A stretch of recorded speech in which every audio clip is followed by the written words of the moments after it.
I feel like my fiancé is acting strange. Part 2. At the time, I found it heartwarming. Then Neil mentioned the monthly family gathering. It's just a family tradition, Neil explained after I wasn't invited the first time. A tradition. I've been doing it since I was a kid, like a family version of a business meeting. Boring, you'll hate it. A business meeting on the night of the full moon? I joked, noticing the date. He laughed. Pure coincidence, but I know it sounds weird. We've always done it, and I promise you won't miss anything exciting. I didn't press further. Every family has its quirks, right? My family's quirk is pretending everything is fine, while my father methodically stifles any joy he can find. Neil's quirk is having a monthly meeting, but he never takes me. I can accept that. Living with other people, you notice their quirks. I expected that. Everyone has quirks. But I never imagined Neil would have such a strong and irrational hatred for our mailman.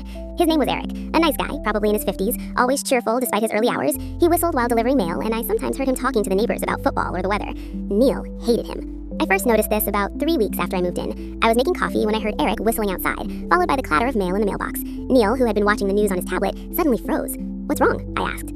"Nothing," he said, but his jaw tightened, staring intently at the door as if it had offended him. Eric's whistling faded into the distance, and Neil visibly relaxed. It happened every morning, like a wound-up toy.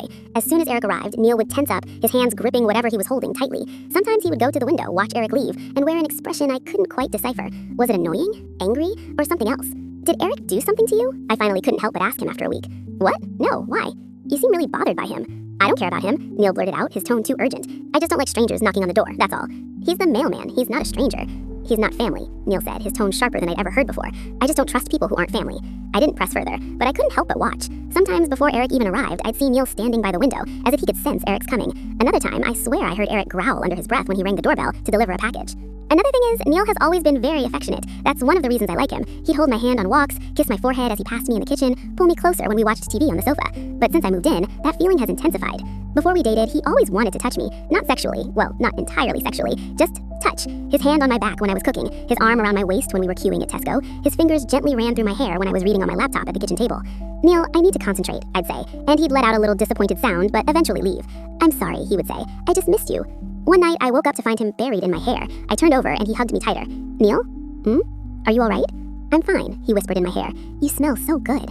I didn't know what to respond, so I fell asleep again, but I dreamt I was being held tightly, as if something with teeth was holding me close.